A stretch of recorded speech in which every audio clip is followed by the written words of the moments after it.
In this video, we're going to talk about analyzing graphs of cubic functions, which is lesson 3.7 in your text. There's a couple of things that you're going to want to do today after watching this video. You should be able to identify the turning points of a cubic function, and you should be able to identify the zeros, the factors, and the end behavior of a cubic function. So let's talk about some important concepts that deal with cubic functions. So right here we have the standard form of a cubic function. And we've got some really common concepts or vocabulary terms that we associate with functions. We have roots and zeros, we have a factor, solution, and x-intercepts. And these are all related to each other. No, they're not exactly the same thing, but they are related to each other. So let me show you how they're related. If you know that 5 is considered a root or a solution, all right? If 5 is a root or solution, you can say that x minus 5 is a factor. So if 5 is also a root or a zero, you can say that when you plug in the number 5, so if you substitute a root and you wind up plugging it into your calculator, you evaluate it, and you want it with 0, that means it has no remainder, therefore basically kind of confirming that it's definitely going to be a solution or a root. Now the x-intercept only works if it is an actual real solution. So you can have a solution that's real or not real, but if it is real, and 5 is obviously real, you can write it as an intercept as 5, 0. So let me do one more example. Let's do a negative number. So if you know negative 3 is a root or a 0, you can say that x plus 3 is a factor. If you plug in 3 and evaluate it, the result will be 0. It means that your remainder is 0. And then if you wanted to write it as a real solution, an x-intercept, you would write negative 3, 0. All right, so next up is graphing. So we're going to use the x-intercepts to graph a cubic function. This is basically what we're dealing with here. We've got either an up coaster or a down coaster situation, and we're going to talk about turning points in a minute. But if you look at this function, if you didn't have Desmos available, what you would do is you would immediately notice a few things. Like I immediately notice that this is positive. You write that down for a second. And I also notice that I have a factor that is x plus 3, and I have another factor of x minus 2. But more importantly, I notice that I have 2 of these. So it's basically a short way of writing x minus 2 times x minus 2. Now we've covered this in another lesson. If you have 2 of the same factor, that means you're going to have 2 of the same solution. It is repeated. And something special happens when you have a repeated solution. This one's not repeated. So let's go ahead and figure out what the solutions are. So if you know the factor is x plus 3, then the solution is going to be negative 3. If the factor is x minus 2, then your solution is going to be 2. So what you can do is you can go to your graph and graph these 2 solutions. And this one's already graphed, but here's your first solution. And here's your second solution. So what's really neat about it is that this solution is repeated. And remember, repeated solutions will touch the x-axis and they will bounce back off. So as you graph it, it'll touch but will not go through it and then go back up. And then this one's going to go through because it was there one time. All right, so question is, how do I get all of these other points? So how did I get this one and this one and this one and this one and this one?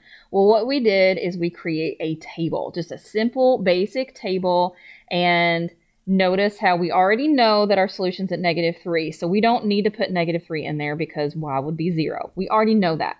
So I'm just going to go ahead and choose some really convenient x values between those two. So I've got negative 2, negative 1, 0, 1. And then I skipped over 2, obviously, because I already know if I plug in 2, I get 0.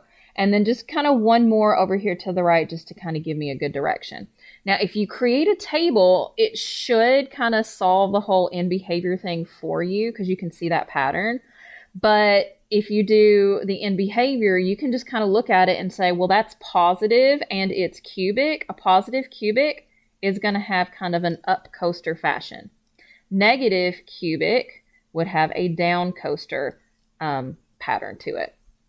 But anyway, so back to the table. So if you take a negative 2 and you plug it into your function here, just use your calculator, plug it in here, your result would be 8 over 3. So obviously it's not a solution, but it means that -2 and then 8/3 is going to be part of your graph. Same thing, if you plug in -1, you get 3. If you plug in 0, you get 2. So these are all points on your graph. And yes, you're going to wind up with fractions or decimals, and that's perfectly fine because they're kind of the in-between points. But it gives you enough information for you to kind of get a really good sketch of your graph. Okay, so this one I have 0 information other than the function, and we need to make a decent sketch without Desmos. So how do we do that? Number one, I'm going to notice that this is positive. And I know it's cubic because it's got 1, 2, 3 x's in it. So it's going to be a positive x3rd, which means it will be kind of an up coaster style pattern. Next thing I'm going to do is tackle the function factors. So this one is here one time. So if it's x plus 1 is a factor, that means x is equal to -1 is a solution. This one is repeated. Okay, that means that I'm going to have 2 of these solutions. So I'm going to immediately go over here and I'm going to graph -1, 0 and 4, 0. So -1, 0, let me use a color you can see. -1, 0 and 4, 0. Now this one's special, all right? This one's going to be repeated. So it's going to probably touch it. So if I've got an up coaster, it's going to be something like this. But I need some more detail, all right? So to get that detail, I'm going to create a table. Now, since I have all of these numbers between my solutions, I'm going to use 0, 1, 2, 3, and then I'm going to use a 5. So I'm just going to go ahead and pause the video right here and make the table and use my calculator and fill out the stuff, and then we'll hit play and go over it. Okay, so I've got my table fixed, and these are going to be the x values, and I'm looking for the y because I don't know where to put my point. So if I plugged in a 0, so basically what you're going to do is you're going to use your calculator to plug in each one of these, but I'm going to show you the first one by hand. So wherever there is an x, you're going to substitute a 0.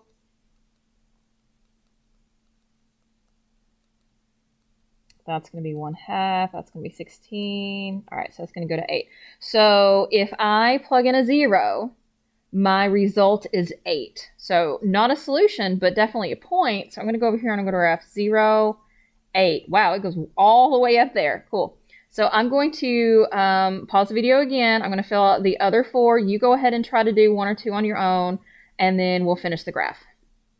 Okay, so I filled out the rest of the table, and I took all of these points here and I plotted them on the graph, and it looks like a mess, but if you realize, remember I said that you've got this up coaster top pattern to it, this follows that pattern. So I'm gonna just kind of go up through my solution and then gradually come through and then just touch this and then come back up. Just make sure that nothing goes perfectly vertical because it's always going to be a little bit to the left and a little bit to the right. But that's pretty good idea of what it looks like. And you can always verify this on Desmos if you have the ability to use Desmos.